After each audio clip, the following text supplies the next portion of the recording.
All right, this is take two.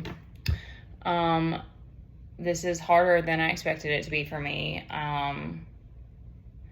But I feel compelled to give more of my testimony, my story, because I understand that I kind of like jumped on, speaking truth and like wanting to do like tarot and psychic work. And I understand that people are skeptics and we need, proof, or like we want to have a deeper understanding. And I, of course, I'm that way too. Like I like to know people. I love understanding people on a deeper level, but there is this part of me that's uncomfortable about it. And more importantly, I feel this need to protect and not exploit my son, and my family. Even if it's like, there's been trials, it's like, it's about forgiveness. It's about me taking my responsibility for all of my faults, not putting the blame on them or whatever. So it's a weird thing for me. And I don't feel that I actually owe that.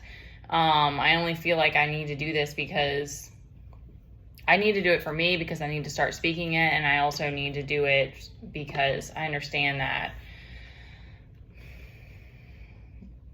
we need that from each other. I mean, we do need to have that deeper understanding of each other, and like how we became, how the puzzle came together kind of thing, or how the story came together.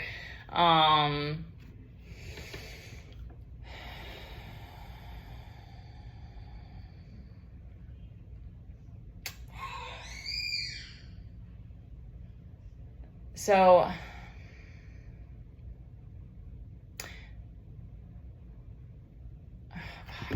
I'm losing it because I don't know exactly what I'm supposed to be talking about. I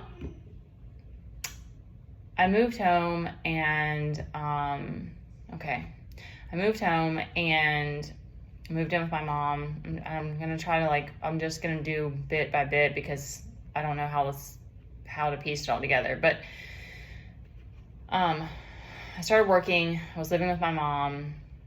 We had already butted heads many times in the past, and there's a lot more to that story, but she had a hard time not trying to control me and telling me how to raise my kid. And of course I was under her roof, and she had rules after rules, and it would always change. And she ended up kicking me out and said that I was disrespectful because I wasn't nice enough to her or something. She wrote up a PowerPoint to sit everybody down and gaslight me and tell me that I didn't care. I forgot about this part, that I didn't care about my child and all these other things. That was just a way for her to have some kind of proof or something. And so I moved in with my dad, and we had an apartment, and he decided that I'm sorry, y'all, this is another thing. Of course, it's this is my life most of the time. It's not like it's always crazy, but I live 24/7 with my kid. So, he's here in the background. He didn't want to rent anymore, and he wanted to get something that we could put a mortgage on. And so we quickly, and my mom is I didn't even found out later that she didn't, her whole family does real estate, but I didn't realize that my mom also had her license, because she's really big into all of that stuff. And so she has a friend that works in real estate, and we looked at these different places. We found this one that we're still at, and it was weird. It was literally just the price, they went down. They had already moved out. They were somewhere else. They wanted to just sell it. And so it just was the stars aligned and everything worked out. And it was, no joke, y'all. We signed the papers on Friday the 13th. And that was the same day that the mayor called something about the whole COVID thing. And so everything started shutting down that next week, because I lost my job and stuff. Was the gym shut down. So it was just wild how everything worked out. And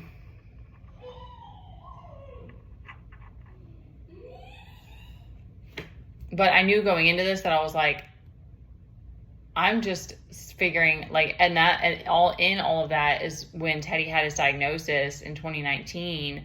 for autism. And it was like, because I was working and whatever, like I really hadn't had time to stop and like process things and grieve and like move through that. And so when 2020 came, it's like that actually gave me time to like slow things down and for us to build our relationship together. And that's become something that's like of utmost importance to me, is having as much peace and balance, as we can in harmony, because I get up and we do our thing day in and day out. Like he lives with me. I mean, obviously, but like I'm homeschooling now. So the school thing is a separate thing, and I don't want to get into too many different things in this one, because this is a lot harder than I thought it was going to be for me. But it's been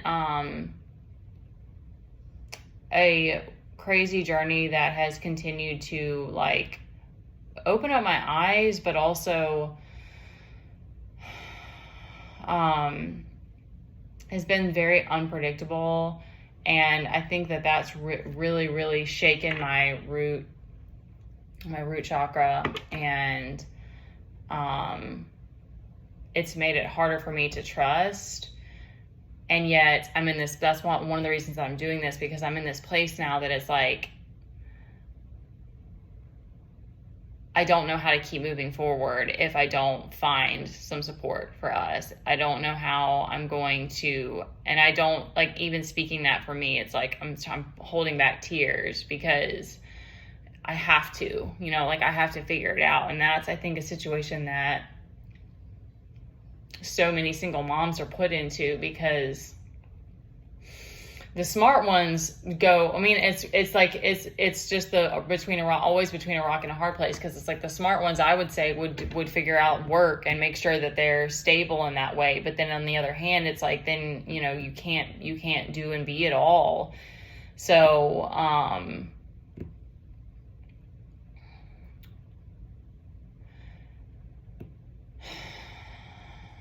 So I'm in a place of trying to figure out how I can find some friends or some people to like connect with, and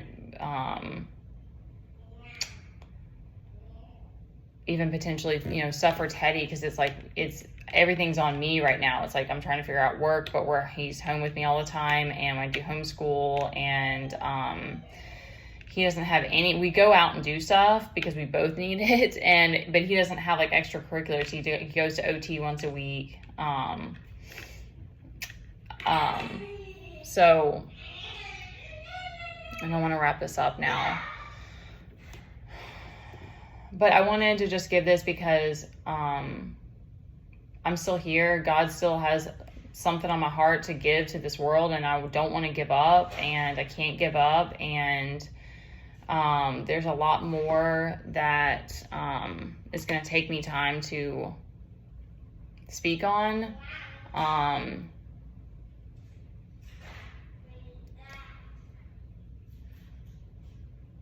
But I do know that everything happens for a reason, and I do know that I'm not like, that's the reason that all this whole psychic and everything came about, is because I went through so many things alone. So it was like I was speaking to God all these times. I was speaking to my angels. I was tuning in. And that's how any of that is for any of us. I fully believe that everybody is psychic. It's just whether or not you tune into those parts, because it's easy. I mean, in a way, it's almost easier to be more worldly, but it's like then we do lose that spiritual part of us. We do lose our connection with Source. And that's what's helped me. So I've been on a very different path even than most single mothers, because like I said, most just stay on that path of work. But I mean, I was barely making it then, because I was also I was falling back into addiction with fitness. So I was pushing my body too hard, but I was having to take naps, to get through the day. And it's like at that point too, I was like, I'm already burning out now. How am I going to keep going? So I don't want to just speak. I don't like, just negativity, because we all need that, there's always the possibility of looking at the good. And like, I started off the day with so much gratitude. And it's just funny because then I got tested a bunch already with Teddy, and I felt compelled to give this, and I'm like, I don't want to, you know, like there's this part of me that's just like, I want to have like a person or two that I speak to and they know my story, but I'm like, I don't want to give this to the world, but God has put this on me for whatever reason. And so, and I want to see more of us come together. And I know that even though these things have happened to me, that doesn't mean that people aren't trustworthy, or that like things are never going to get better, or I understand that, but I'm trying to figure out what I need to do to like open myself up and get us out of this place, and, or, you know, to keep moving, keep pressing forward. All right, so I'm going to stop there. I hope that gave somebody some insight, and I hope that we find ways to come together and build new bonds, you know?